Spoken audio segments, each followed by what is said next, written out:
Programme ਦੇ ਵਿੱਚ ਅਸੀਂ ਤੁਹਾਨੂੰ ਲੈ ਕੇ ਜਾ ਰਹੇ ਹਾਂ ਹੁਣ ਬ੍ਰਿਟਿਸ਼ ਕੋਲੰਬੀਆ ਔਰ ਸਾਡੇ ਨਾਲ ਜੁੜਨ ਜਾ ਰਹੇ ਨੇ ਉੱਥੋਂ ਬਹੁਤ ਹੀ ਮੰਨੇ ਪ੍ਰਮੰਨੇ ਪੱਤਰਕਾਰ ਗੁਰਪ੍ਰੀਤ ਸਿੰਘ ਹੋਣੀ ਸਾਗਾ 960 AM ਤੇ ਸਾਗਾ 960 AM ਦੇ ਉੱਤੇ ਪ੍ਰਵਾਸੀ ਰੇਡੀਓ ਤੁਹਾਡੇ ਲਈ ਅਸੀਂ ਪੇਸ਼ ਕਰ ਰਹੇ ਹਾਂ।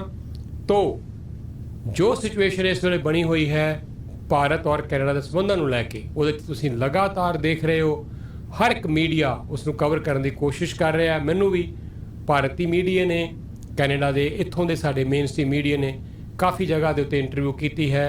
ਸਾਡੇ ਵੱਖ-ਵੱਖ ਪੱਤਰਕਾਰ ਗੁਰਪ੍ਰੀਤ ਹੋਰੀ ਵੀ ਕਾਫੀ ਬਿਜ਼ੀ ਨੇ, ਲਗਾਤਾਰ ਇਹਨਾਂ ਨੂੰ ਵੀ ਪੁੱਛਿਆ ਜਾ ਰਿਹਾ ਹੈ ਮੇਨ ਸਟ੍ਰੀਮ ਦੇ ਮੀਡੀਆ ਵੱਲੋਂ ਕਿ ਹੋ ਕੀ ਰਿਹਾ, ਕਿਉਂਕਿ ਅਸੀਂ ਉਹ ਪੱਤਰਕਾਰ ਹਾਂ ਜਿਹੜੇ ਭਾਈਚਾਰੇ 'ਚ ਵਿਚਰਦੇ ਹਾਂ। ਜਿਹੜੀ ਜਾਣਕਾਰੀ ਸਾਡੇ ਕੋਲ ਅੰਦਰੂਨੀ ਹੁੰਦੀ ਹੈ ਉਹ ਬਾਹਰਲੇ ਇਹਨਾਂ ਵੱਡੇ ਵੱਡੇ ਅਦਾਰਿਆਂ ਕੋਲ ਸ਼ਾਇਦ ਨਹੀਂ ਹੁੰਦੀ। ਐਨੀਵੇ ਵਾਪਸ ਮੁੜਦੇ ਹਾਂ ਔਰ ਆਪਣੇ ਵਿਸ਼ੇ 'ਤੇ ਆਉਂਦੇ ਹਾਂ। ਸਭ ਤੋਂ ਪਹਿਲਾਂ ਸਵਾਗਤ ਕਰਦੇ ਹਾਂ ਗੁਰਪ੍ਰੀਤ ਹੋਰਾਂ ਦਾ। ਗੁਰਪ੍ਰੀਤ ਸਵਾਗਤ ਕਰਦੇ ਹਾਂ ਤੁਹਾਡਾ। ਸਨੀ ਸਾਹਿਬ ਬਹੁਤ ਸ਼ੁਕਰੀਆ ਮੰਚ ਮੁਹੱਈਆ ਕਰਨ ਲਈ ਤੁਹਾਡਾ। ਮੈਂ ਰੈਡੀ ਹਾਂ, ਧੰਨਵਾਦ ਜੀ ਤੁਸੀਂ ਮੌਕਾ ਦਿੱਤੇ ਹੋ ਜੀ। ਗੁਰਪ੍ਰੀਤ, ਇੱਕ ਪਾਸੇ ਭਾਰਤ ਦੇ ਜਿਹੜੇ ਵਿਦੇਸ਼ ਮੰਤਰੀ ਆ ਜੈ ਸ਼ੰਕਰ ਉਹ ਇਸ ਵੇਲੇ ਯੂਨਾਈਟਿਡ ਨੇਸ਼ਨ 'ਚ ਆਏ ਹੋਏ ਨੇ। ਤਾਂ ਅਸੀਂ ਸੋਚ ਰਹੇ ਸੀ ਕਿ ਸ਼ਾਇਦ ਇਹ ਜੋ ਕੁਛ ਵੀ ਹੋਇਆ ਹੈ, ਜੋ ਕੁਛ ਵੀ ਗਰਮੀ 'ਚ ਹੋਇਆ ਹੈ, ਟਿਟ ਫੋਰ ਟੈਟ ਹੋਇਆ, ਸ਼ਾਇਦ ਥੋੜ੍ਹਾ ਜਿਹਾ ਇਹਦੇ 'ਚ ਠਹਿਰਾਵ ਆ ਜਾਵੇ, ਥੋੜ੍ਹੀ ਜਿਹੀ ਖੜੋਤ ਆਵੇ, ਥੋੜ੍ਹਾ ਮਾਹੌਲ ਸ਼ਾਂਤ ਹੋਵੇ। ਪਰ ਉਹਨਾਂ ਦੇ ਬਿਆਨਾਂ ਤੋਂ ਲੱਗ ਰਿਹਾ ਹੈ ਕਿ ਜਿਸ ਤਰ੍ਹਾਂ ਦੇਖਦੇ ਹੀ ਆ ਰਹੇ ਹਾਂ ਕਿ ਅਗਰੈਸਿਵ ਹੈ ਮੋਦੀ ਸਰਕਾਰ ਹਰ ਮਾਮਲੇ ਨੂੰ ਲੈ ਕੇ ਲੰਬੇ ਸਮੇਂ ਤੋਂ। ਇੱਕ ਤੇ ਉਹਨਾਂ ਦੇ ਬਿਆਨਾਂ ਤੋਂ ਸਪਸ਼ਟ ਹੈ ਕਿ ਉਹ ਕਨਫਰੰਟਰੇਸ਼ਨ ਤੋਂ ਮੁੜਨ ਵਾਲੇ ਨਹੀਂ, ਉਸੇ ਹੀ ਰੌਂਚ ਨੇ ਉਹ ਸੁਰ ਉਹਨਾਂ ਦੀ ਉਸ ਤਰ੍ਹਾਂ ਦੀ ਹੀ ਹੈ। ਔਰ ਕਾਫੀ ਦੋਸ਼ ਉਹਨਾਂ ਨੇ ਲਾਏ ਆ ਕੈਨੇਡਾ ਦੇ ਉੱਤੇ ਔਰ ਬਾਰ-ਬਾਰ ਇਹ ਕਹਿ ਰਹੇ ਹੈ ਕਿ ਸਾਨੂੰ ਕੋਈ ਸਬੂਤ ਕੈਨੇਡਾ ਨੇ ਨਹੀਂ ਮੁਹੱਈਆ ਕਰਾਇਆ। ਅਸੀਂ ਖੁੱਲ੍ਹੇਆਮ ਚੈਲੰਜ ਕਰਦੇ ਹਾਂ ਕਿ ਸਾਨੂੰ ਦਿਖਾਓ ਸਬੂਤ ਕਿਹੜੇ ਹੈ। ਦੂਜਾ ਉਹਨਾਂ ਨੇ ਇਹ ਵੀ ਗੱਲ ਦੁਹਰਾਈ ਹੈ ਔਰ ਬਾਰ-ਬਾਰ ਦੁਹਰਾਈ ਹੈ ਕਿ ਭਾਰਤ ਅਜਿਹਾ ਮੁਲਕ ਨਹੀਂ ਜਿਹੜਾ ਦੂਜੇ ਕੰਟਰੀ 'ਚ ਜਾ ਕੇ ਇਸ ਤਰ੍ਹਾਂ ਦਾ ਕੋਈ ਕਿਸੇ 'ਤੇ ਹਮਲਾ ਕਰੇ ਜਾਂ ਕੋਈ ਇਸ ਤਰ੍ਹਾਂ ਦਾ ਐਕਸ਼ਨ ਲਵੇ। ਇੱਕ ਪਾਸੇ ਤੇ ਉਹਨਾਂ ਨੇ ਸਪਸ਼ਟ ਕੀਤੀ ਸਥਿਤੀ ਬਾਰ-ਬਾਰ ਇੰਟਰਨੈਸ਼ਨਲ ਫੋਰਮ 'ਤੇ ਆ ਕੇ ਵੀ। ਦੂਜੇ ਪਾਸੇ ਜਿਹੜੀ ਇਹ ਖਬਰ ਆ ਰਹੀ ਸੀ ਕਿ ਹਰਦੀਪ ਸਿੰਘ ਨਿੱਜਰ ਹੋਰਾਂ ਦੀ ਜਿਹੜੀ ਹੱਤਿਆ ਹੋਈ ਹੈ, RCMP ਇਨਵੈਸਟੀਗੇਸ਼ਨ ਕਰ ਰਹੀ ਹੈ। ਹਜੇ RCMP ਦੀ ਇਨਵੈਸਟੀਗੇਸ਼ਨ ਚੱਲ ਹੀ ਰਹੀ ਹੈ। ਉਹਨਾਂ ਦਾ ਕਹਿਣਾ ਹੈ ਕਿ ਕਾਫੀ ਸਾਰੀ ਫੁਟੇਜ ਉਹਨਾਂ ਨੇ ਦੇਖਣੀ ਹੈ, ਹਜੇ ਕਿਸੇ ਨਤੀਜੇ ਨਹੀਂ ਪਹੁੰਚੇ। ਪਰ ਉਸ ਤੋਂ ਕਿਤੇ ਅੱਗੇ ਵੱਧ ਕੇ ਵਾਸ਼ਿੰਗਟਨ ਪੋਸਟ ਨੇ ਜਿਹੜੀ ਖਬਰ ਛਾਪ ਦਿੱਤੀ ਕਿ 6 ਲੋਕ ਸੀ, 3 ਕਾਰਾਂ ਸੀ, ਬਹੁਤ ਜ਼ਿਆਦਾ ਉਹਨਾਂ ਨੇ ਡਿਟੇਲ ਇਨਫੋਰਮੇਸ਼ਨ ਦੇ ਦਿੱਤੀ ਜਿਹੜੀ ਕਿ ਟ੍ਰਿਬਿਊਨ ਤੋਂ ਲੈ ਕੇ ਮੈਂ ਦੇਖਿਆ ਬਹੁਤ ਸਾਰੇ ਮੀਡੀਆ ਨੇ ਉਸ ਨੂੰ ਕੈਰੀ ਕੀਤਾ ਹੈ। ਕੱਲ੍ਹ ਉਹ ਕਾਫੀ ਚਰਚਾ 'ਚ ਰਹੀ। ਪਰ ਕੱਲ੍ਹ ਦੇਰ ਰਾਤ RCMP ਵੱਲੋਂ ਇੱਕ ਫਿਰ ਪ੍ਰੈਸ ਰਿਲੀਜ਼ ਜਾਰੀ ਕੀਤੀ ਗਈ ਜਿਹਨੂੰ ਉਹਨਾਂ ਨੇ ਕੰਟਰਾਡਿਕਟ ਕੀਤਾ ਹੈ। ਤੁਸੀਂ ਲਗਾਤਾਰ ਮੈਨੂੰ ਪਤਾ ਇਸ ਖਬਰ ਦੇ ਉੱਤੇ ਨਜ਼ਰ ਰੱਖ ਰਹੇ ਹੋ, ਜਾਣਕਾਰੀ ਇਕੱਠੀ ਕਰ ਰਹੇ ਹੋ। ਤੁਹਾਡੇ ਹਿਸਾਬ ਨਾਲ ਲੇਟੈਸਟ ਜਾਣਕਾਰੀ ਕੀ ਹੈ? ਦੇਖੋ ਸਨੀ ਸਾਹਿਬ, ਗੱਲ ਅਸਲ ਹੈ ਕਿ ਆਪਾਂ ਸਾਰੀਆਂ ਗੱਲਾਂ ਨੂੰ ਜੇ ਇਕੱਠੀਆਂ ਜੋੜ ਕੇ ਵੇਖੀਏ ਤਾਂ ਇੱਕ ਨਾ ਆਮ ਪ੍ਰਮਾਈਸ ਹੈ ਕਿ ਜਦੋਂ ਇੱਧਰੋਂ ਉੱਧਰੋਂ ਸਾਰੇ ਸੋਰਸਿਸ ਤੋਂ ਗੱਲਾਂ ਘੁੰਮਦੀਆਂ ਨੇ ਔਰ ਅਜੇ ਮਾਮਲਾ ਜਾਂਚ ਅਧੀਨ ਹੈ, ਅਜੇ ਪੂਰੇ ਤੱਥ ਸਾਹਮਣੇ ਆਉਣੇ ਆ ਸਾਡੇ ਸਾਹਮਣੇ ਜੀ, ਅਜੇ ਗ੍ਰਿਫਤਾਰੀਆਂ ਹੋਣੀਆਂ, ਕੋਈ ਚਾਰਜਿਸ ਲੱਗਣੇ, ਅਜੇ ਗੱਲ ਅੱਗੇ ਵਧਣੀ। ਉਹਦੇ ਵਿੱਚ ਆਪਾਂ ਇਹੀ ਕਹਿ ਸਕਦੇ ਹਾਂ ਕਿ ਟਰੂਥ ਲਾਈਜ਼ ਇਨ ਬਿਟਵੀਨ। ਸੱਚਾਈ ਕਿਧਰੇ ਨਾ ਕਿਧਰੇ ਵਿੱਚ ਵਿਚਾਲੇ ਲੁਕੀ ਹੋਈ ਆ। ਕੋਈ ਇੱਕ ਧਿਰ ਖੜ ਕੇ ਇਹ ਨਹੀਂ ਕਹਿ ਸਕਦੀ ਕਿ ਅਸੀਂ ਸੱਚ ਪੁੱਤਰ ਹਾਂ ਜਾਂ ਸਾਡਾ ਸੱਚ ਬਿਲਕੁਲ ਸਹੀ ਹੈ ਜੀ। ਇਸ ਵੇਲੇ ਸਾਨੂੰ ਇਹ ਵੇਖਣਾ ਪੈਣਾ ਖੁੱਲੇ ਮਨ ਦੇ ਨਾਲ ਕਿ ਕਈ ਤਰ੍ਹਾਂ ਦੀਆਂ ਪੋਸੀਬਿਲਿਟੀਜ਼ ਹੋ ਸਕਦੀਆਂ। ਨੰਬਰ 1। ਨੰਬਰ 2, ਜਿਹੜਾ ਇੱਥੋਂ ਸ਼ੁਰੂ ਕਰ ਲੈਂਦੇ ਕਿ ਜਿਹੜਾ ਇਸ ਵੇਲੇ ਜੈ ਸ਼ੰਕਰ ਹੋਣੀ ਜਾਂ ਕੋਈ ਹਿੰਦੁਸਤਾਨ ਦੀ ਸਰਕਾਰ ਜੋ ਕੁਝ ਵੀ ਕਹਿ ਰਹੇ ਨੇ, ਉਹ ਹੁਣ ਕਹਿ ਰਹੇ ਨੇ ਕਿ ਅਸੀਂ ਤਾਂ ਸਾਡਾ ਕੋਈ ਰਿਕਾਰਡ ਹੀ ਹੈ ਨਹੀਂ ਕਿ ਅਸੀਂ ਇਸ ਤਰ੍ਹਾਂ ਐਕਸਟ੍ਰਾਜੁਡੀਸ਼ੀਅਲ ਕਿਲਿੰਗਸ ਕਰਦੇ ਹਾਂ। ਬੇਸ਼ੱਕ ਉਹਨਾਂ ਕੋਲ ਕੋਈ ਮਤਲਬ ਉਹਨਾਂ ਨੂੰ ਕੋਈ ਸਾਬਤ ਸ਼ਾਇਦ ਨਾ ਕਰ ਸਕੇ ਹਾਲ ਦੀ ਘੜੀ ਕਿ ਉਹਨਾਂ ਨੇ ਦੇਸ਼ ਤੋਂ ਬਾਹਰ ਕੁਝ ਇਸ ਤਰ੍ਹਾਂ ਦਾ ਕਰਾਇਆ ਹੋਊਗਾ, ਪਰ ਅੰਦਰੂਨੀ ਤੌਰ ਤੇ ਹਿੰਦੁਸਤਾਨ ਦੀ ਸਰਕਾਰ ਦੀ ਰਹਿਨੁਮਾਈ ਹੇਠਾਂ ਕਿੰਨੀ ਵਾਰ ਐਕਸਟ੍ਰਾਜੁਡੀਸ਼ੀਅਲ ਕਿਲਿੰਗਸ ਹੋ ਚੁੱਕੀ, ਸਿਆਸੀ ਵਿਰੋਧੀਆਂ ਦੀ, ਵੱਖ-ਵੱਖ ਮੂਵਮੈਂਟ ਚਲਾਉਣ ਵਾਲੇ ਲੋਕਾਂ ਦੀਆਂ। ਇਹ 'ਚ ਤਾਂ ਕੋਈ ਸ਼ੱਕ ਨਹੀਂ, ਤਰਿੰਦਰ ਸਿੰਘ ਪਰਮਾਰ ਦੀ ਵੀ ਤਾਂ ਐਕਸਟ੍ਰਾਜੁਡੀਸ਼ੀਅਲ ਕਿਲਿੰਗ ਹੋਈ ਸੀ ਜਿਹੜਾ ਏਅਰ ਇੰਡੀਆ ਦੇ ਵਿੱਚ ਸੂਤਰਧਾਰ ਮੰਨਿਆ ਗਿਆ। ਸੋ ਇਸ ਕਰਕੇ ਇਸ ਗੱਲ ਨੂੰ ਤਾਂ ਆਪਾਂ ਜਿਹਨੂੰ ਕਹਿੰਦੇ ਨਾ ਕਿ ਇੱਦਾਂ ਤਾਂ ਹੈ ਨਹੀਂ ਜਿਵੇਂ ਉਹ ਪਰੋਸਿਆ ਜਾ ਰਿਹਾ ਅਸੀਂ ਉਸ ਤਰ੍ਹਾਂ ਹੀ ਉਹਨੂੰ ਐਕਸੈਪਟ ਕਰ ਲਈਏ। ਦੂਜੀ ਗੱਲ, ਹੁਣ ਇਹ ਸਮਾਂ ਹੀ ਦੱਸੂਗਾ ਕਿ ਪਾਕਿਸਤਾਨ ਵਿੱਚ ਜਿਵੇਂ ਪੰਜਵੜ ਦਾ ਕਤਲ ਹੋਇਆ ਉਹ ਵੀ ਇੱਕ ਐਕਸਟ੍ਰਾਜੁਡੀਸ਼ੀਅਲ ਕਿਲਿੰਗ ਸੀ ਜਿਸ ਵਿੱਚ ਭਾਰਤ ਨੂੰ ਫਾਇਦਾ ਹੋਣਾ ਸੀ। ਹੁਣ ਗੱਲ ਇੱਕ ਹੋਰ ਆ ਗਈ ਕਿ ਜਿਹੜੇ ਦੋ ਨੈਰੇਟਿਵ ਚੱਲ ਰਹੇ ਨੇ ਹਿੰਦੁਸਤਾਨ 'ਚ। ਇੱਕ ਪਾਸੇ ਤਾਂ ਇਹ ਦੱਸਿਆ ਜਾ ਰਿਹਾ ਕਿ ਅਸੀਂ ਬੜੇ ਸ਼ਾਂਤੀ ਪ੍ਰਿਯ ਹਾਂ, ਅਸੀਂ ਐਸਾ ਕੁਝ ਨਹੀਂ ਕਰਦੇ। ਦੂਜੇ ਪਾਸੇ ਜਿਹੜੇ ਤੁਹਾਡੇ ਸਮਰਥਕ ਨੇ ਉਹ ਖੁੱਲ੍ਹਾ ਤੌਰ ਤੇ ਸੋਸ਼ਲ ਮੀਡੀਆ ਤੇ ਰੌਲਾ ਪਾ ਰਹੇ ਨੇ ਕਿ ਅਸੀਂ ਕੀਤਾ ਹੈਗਾ, ਹੋਰ ਵੀ ਕਰਾਂਗੇ। ਸੋ ਇਹਦੇ ਬਾਰੇ ਤਾਂ ਭਾਰਤ ਸਰਕਾਰ ਆਪਣੀ ਸਵੈ ਪੜਚੋਲ ਕਰੇ।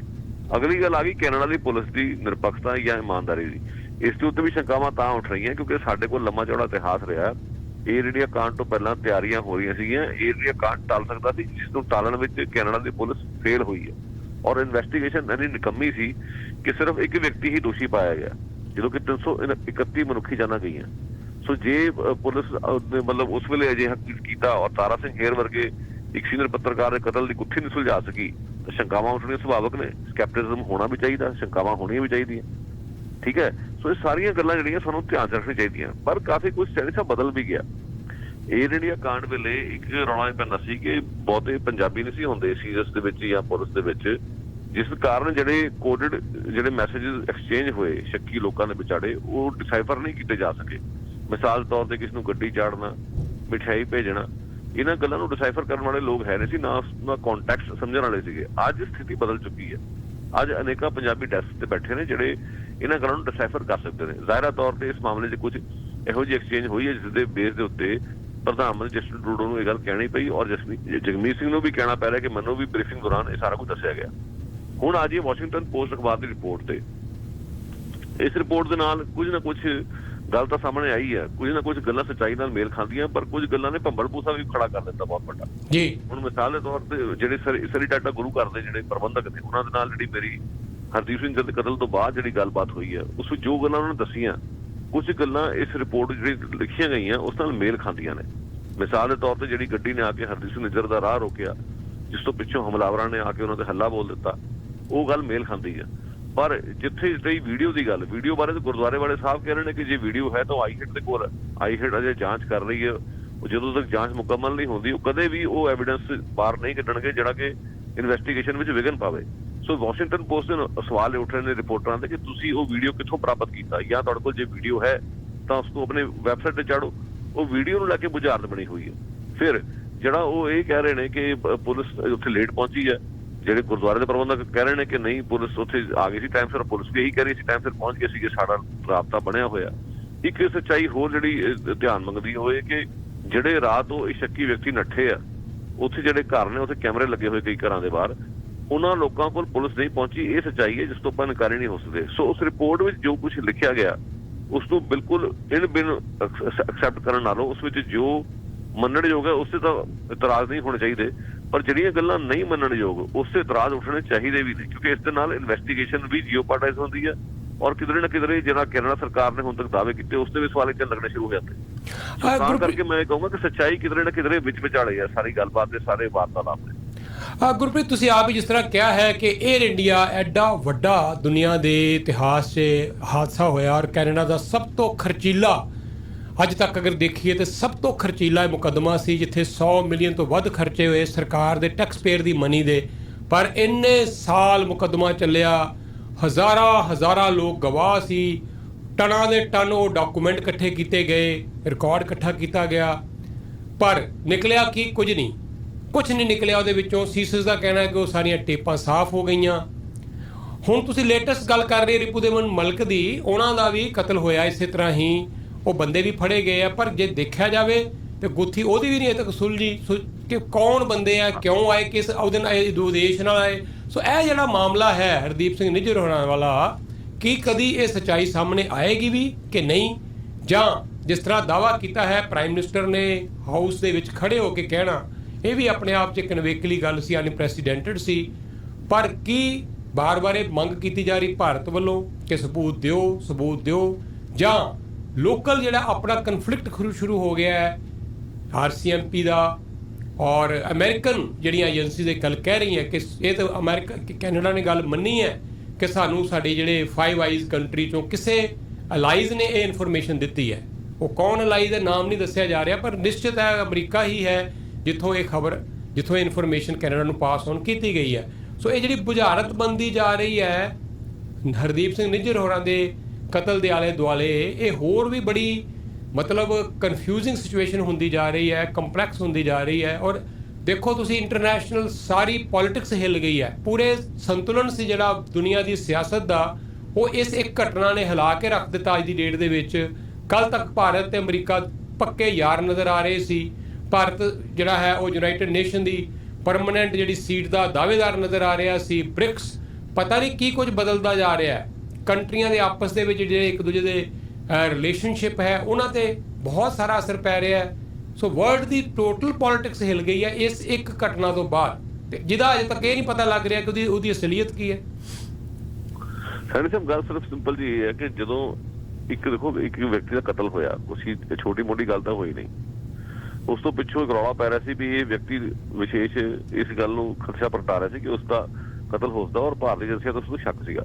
ਹੁਣ ਜੇ ਗੱਲ ਕਿਸੇ ਪਾਸੇ ਤੁਰ ਰਹੀ ਹੈ ਤਾਂ ਸਮਾਂ ਇਸ ਗੱਲ ਦੀ ਮੰਗ ਕਰਦਾ ਕਿ ਦੋਨਾਂ ਦੇਸ਼ਾਂ ਦੇ ਜਿਹੜੇ ਅਧਿਕਾਰੀ ਨੇ, ਜ਼ਿੰਮੇਵਾਰ ਅਧਿਕਾਰੀ, ਉਹ ਸਿਰ ਜੋੜ ਕੇ ਬਹਿ ਕੇ ਕੋਈ ਹੱਲ ਲੱਭਣ ਜਾਂ ਇਸ ਮਾਮਲੇ ਦੇ ਤਹਿ ਤੱਕ ਜਾਣ। ਕੋਆਪਰੇਸ਼ਨ ਨਾਲ ਇਹ ਮਸਲਾ ਹੱਲ ਹੋਣਾ, ਤੂੰ ਮੈਂ ਨਾਲ ਟਿਟ ਫॉर ਟੈਟ ਨਾਲ ਮਸਲਾ ਨਹੀਂ ਹੱਲ ਹੋਣ ਲੱਗਾ। ਜਿਸ ਕਿਸਮ ਨਾਲ ਇਸ ਨੂੰ ਇੱਕ ਸਿਆਸੀ ਫੁੱਟਬਾਲ ਬਣਾ ਲਿਆ ਗਿਆ, ਇੱਕ ਦੂਜੇ ਤੇ ਦੋਸ਼ਣਬਾਜ਼ੀ ਕਰਨ ਲਈ, ਉਹ ਕਹਿ ਰਹੇ ਨੇ ਤੁਸੀਂ ਖਾਲਿਸਤਾਨ ਦੇ ਪੁਸ਼ਪਨਾਈ ਕਰ ਰਹੇ ਹੋ, ਇੱਧਰੋਂ ਖਾਲਿਸਤਾਨੀ ਉੱਠ ਕੇ ਇਹ ਕਹਿ ਰਹੇ ਨੇ ਕਿ ਤੁਸੀਂ ਉੱਥੇ ਹਿੰਦੂਤਵ ਦਾ ਝੰਡਾ ਚਲਾਇਆ ਹੋਇਆ।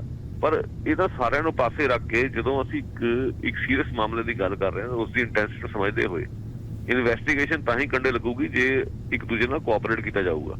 ਕਿਉਂਕਿ ਇਹ ਗੱਲ ਤਾਂ ਕਲੀਅਰ ਆ ਕਿ ਇਸ ਮਾਮਲੇ 'ਚ ਜੇ ਆਪਾਂ ਧਿਆਨ ਨਾਲ ਵੇਖੀਏ ਠੰਡੇ ਦਿਮਾਗ ਨਾਲ, ਕੁਛ ਨਾ ਕੁਛ ਇਸ ਵਿੱਚ ਇਸ ਤਰ੍ਹਾਂ ਧੁੱਖ ਰਿਹਾ ਬੜੇ ਚਿਰਾਂ ਤੋਂ ਕਿ ਵੀ ਕਿਧਰੇ ਨਾ ਕਿਧਰੇ ਕੋਈ ਬਾਹਰੀ ਤਾਕਤਾਂ ਇਨਵੋਲਵ ਹੋ ਸਕਦੀਆਂ, ਗੈਂਗਸਟਰ ਇਨਵੋਲਵ ਹੋ ਸਕਦੇ ਨੇ। ਬਹੁਤ ਵੱਡਾ ਤਾਣਾ ਪੇਟਾ ਹੈ ਗੈਂਗਸਟਰ ਦੀ ਜੇ ਆਪਾਂ ਗੱਲ ਕਰੀਏ, ਜਿਹੜੇ ਜਿਨ੍ਹਾਂ ਦਾ ਕੋਈ ਧਰਮ ਨਹੀਂ, ਕੋਈ ਆਈਡੀਓਲੋਜੀ ਨਹੀਂ, ਕੋਈ ਰਾਸ਼ਟਰ ਨਹੀਂ ਉਹਨਾਂ ਦਾ, ਉਹ ਤਾਂ ਸਿਰਫ ਪੈਸੇ ਦੇ ਪੁੱਤ ਨੇ। ਉਹਨਾਂ ਦੀ ਰੁਪਈਆ ਸਭ ਦਾ ਭੜਵਈਆ ਦਾ ਸਿਧਾਂਤ ਚੱਲਦਾ, ਪੈਸਾ ਦੇ ਕੇ ਉਹਨੂੰ ਜੋ ਮਰਜ਼ੀ ਕਰਵਾ ਲਓ। ਹੁਣ ਉਹ ਜਿਹੜੇ ਗੈਂਗਸਟਰ ਦਾ ਤੰਜੂਆ ਜਾਲ ਹੈ ਉਹ ਕੈਨੇਡਾ ਤੋਂ ਲੈ ਕੇ ਹਿੰਦੁਸਤਾਨ ਤੱਕ ਤੇ ਹਿੰਦੁਸਤਾਨ ਤੋਂ ਲੈ ਕੇ ਕੈਨੇਡਾ ਤੱਕ ਫੈਲਿਆ ਹੋਇਆ, ਸਾਰੀ ਦੁਨੀਆ ਜਾਣਦੀ। ਔਰ ਇਹੋ ਜਿਹੇ ਗੈਂਗਸਟਰ ਨੇ ਜਿਹਨਾਂ ਦੇ ਕਨੈਕਸ਼ਨ ਦੋਨਾਂ ਦੇਸ਼ਾਂ ਵਿੱਚ ਨੇ। ਪਿੱਛੇ ਸੁੱਖਾ ਦੁਨੇਕੇ ਦੀ ਹੱਤਿਆ ਹੋਈ ਵਿਨੇਪੈਗ ਦੇ ਵਿੱਚ, ਤੇ ਉਹ ਪੰਜਾਬ ਜੋ ਵੀ ਆਇਆ ਸੀਗਾ, ਹੁਣ ਸ਼ੰਕਾਵਾਂ ਇਹ ਵੀ ਉੱਠ ਰਹੇ ਕਿ ਸ਼ਾਇਦ ਹਰਦੀਪ ਨਿੱਜਰ ਦੀ ਵਾਂਗ ਉਹਦਾ ਵੀ ਕੰਮ ਕਰ ਦਿੱਤਾ ਗਿਆ ਹੋਵੇ ਕੋਈ ਖਾਸ ਸਪੈਸ਼ਲ ਇੰਟਰਸਟ ਗਰੁੱਪਸ ਵੱਲੋਂ। ਪਰ ਸਮੇਂ ਤੋਂ ਪਹਿਲਾਂ ਕੁਝ ਵੀ ਕਹਿਣਾ ਔਖਾ। ਇਹੋ ਜਿਹੀਆਂ ਪਰਿਸਥਿਤੀਆਂ ਵਿੱਚ ਅਕਲਮੰਦੀ ਇਸੇ ਵਿੱਚ ਹੈ ਕਿ ਦੋ ਜ਼ਿੰਮੇਵਾਰ ਦੇਸ਼ ਜਿਹੜੇ ਨੇ ਮਸਲੇ ਨੂੰ ਰਲ ਕੇ ਸੁਲਝਾਉਣ। ਜਿਸ ਤਰ੍ਹਾਂ ਇੱਕ ਦੂਸ਼ਣਬਾਜ਼ੀਆਂ ਹੋ ਰਹੀਆਂ ਨੇ, ਜਿਸ ਤਰ੍ਹਾਂ ਇਸ ਨੂੰ ਸਿਆਸੀ ਫੁੱਟਬਾਲ ਬਣਾ ਕੇ ਇੱਕ ਦੂਜੇ ਦੀ ਭੰਡੀ ਕੀਤੀ ਜਾ ਰਹੀ ਹੈ, ਮੇਰੇ ਖਿਆਲ ਉਹ ਮਸਲੇ ਦਾ ਹੱਲ ਨਹੀਂਗਾ ਵਾਲਾ। ਔਰ ਇਹ ਵੀ ਤਲਾਸ਼ ਕਰਨ ਦੀ ਕੋਸ਼ਿਸ਼ ਕਰਨ ਕਿ ਕਿਤੇ ਦੋਨਾਂ ਮੁਲਕਾਂ ਨੂੰ ਵਰਤਿਆ ਤੇ ਨਹੀਂ ਜਾ ਰਿਹਾ ਕਿਸੇ ਹੋਰ ਪਰਪਸ ਵਾਸਤੇ। ਜਿਹੜੀ ਗੱਲ ਇੱਥੇ ਤੱਕ ਪਹੁੰਚ ਗਈ ਹੈ, ਇਹਦੇ ਪਿੱਛੇ ਕਿਹਨਾਂ ਹੋਰ ਤਾਕਤਾਂ ਨੂੰ ਕੋਈ ਬੈਨੀਫਿਟ ਹੋ ਸਕਦਾ ਹੈ, ਇਹ ਵੀ ਇਹਨਾਂ ਮੁਲਕਾਂ ਨੂੰ ਸਮਝਣ ਦੀ ਲੋੜ ਹੈ ਦੋਨਾਂ ਨੂੰ। ਕਿਉਂਕਿ ਜਿਹੜੀ ਆਪਸੀ ਇਹਨਾਂ ਦੀ ਪੀਪਲ ਟੂ ਪੀਪਲ ਜਿਹੜਾ ਇਸ ਵੇਲੇ ਕੋਆਰਡੀਨੇਸ਼ਨ ਹੈ, ਔਰ ਕਿਸ ਤਰ੍ਹਾਂ ਇਹਦਾ ਅਸਰ ਪੈਣਾ ਸ਼ੁਰੂ ਹੋ ਗਿਆ ਹੈ। ਲੋਕਾਂ 'ਚ ਤਰਾਹੀ ਸ਼ੁਰੂ ਹੋ ਗਈ ਹੈ, ਵੀਜ਼ਿਆਂ ਨੂੰ ਲੈ ਕੇ ਵਪਾਰ ਦੇ ਉੱਤੇ ਸਿੱਧੀ ਸੱਟ ਵੱਜ ਰਹੀ ਹੈ। ਬੱਚਿਆਂ ਨੇ ਉੱਥੇ ਪੜ੍ਹਨ ਲਈ ਆਉਣਾ ਹੈ, ਰੋਜ਼ ਦਾ ਆਉਣਾ ਜਾਣਾ ਹੈ ਲੋਕਾਂ ਦਾ ਇੱਕ ਦੂਜੇ ਨਾਲ। ਕਿਸੇ ਦੀਆਂ ਪਿੱਛੇ ਜ਼ਮੀਨਾਂ, ਕਿਸੇ ਦੇ ਬਜ਼ੁਰਗ ਮਾਂ-ਬਾਪ ਨੇ, ਕੋਈ ਡੈਥਸ ਹੋ ਰਹੀਆਂ ਨੇ, ਕੋਈ ਵਿਆਹ ਸ਼ਾਦੀਆਂ 'ਤੇ ਜਾਣਾ ਚਾਹੁੰਦੇ ਆ।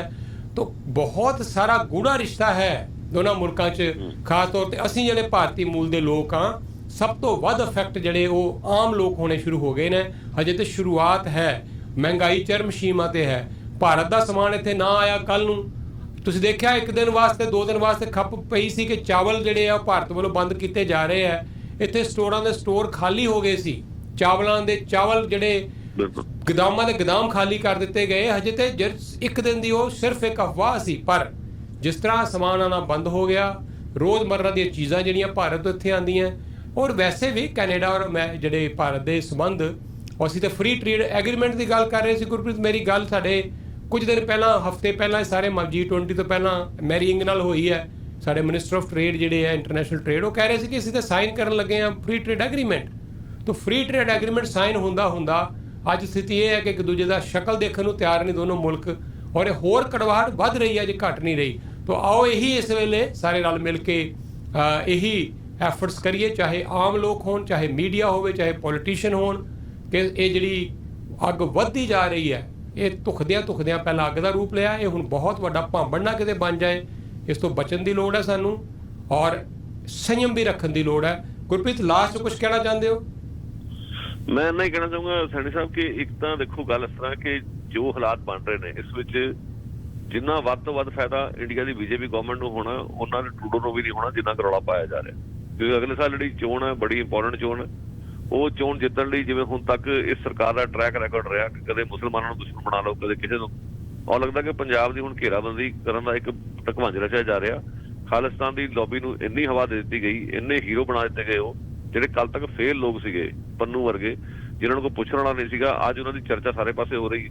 ਸੋ ਇਸ ਚੀਜ਼ ਤੋਂ ਬਚਣ ਦੀ ਬਹੁਤ ਲੋੜ ਹੈ। ਕਿਸਾਨੀ ਅੰਦੋਲਨ ਵੇਲੇ ਇਹ ਜ਼ਮੀਨ ਤਿਆਰ ਹੋ ਰਹੀ ਸੀ, ਅੱਜ ਉਹਦੇ ਲੱਛਣ ਅਸੀਂ ਵੇਖ ਰਹੇ ਹਾਂ।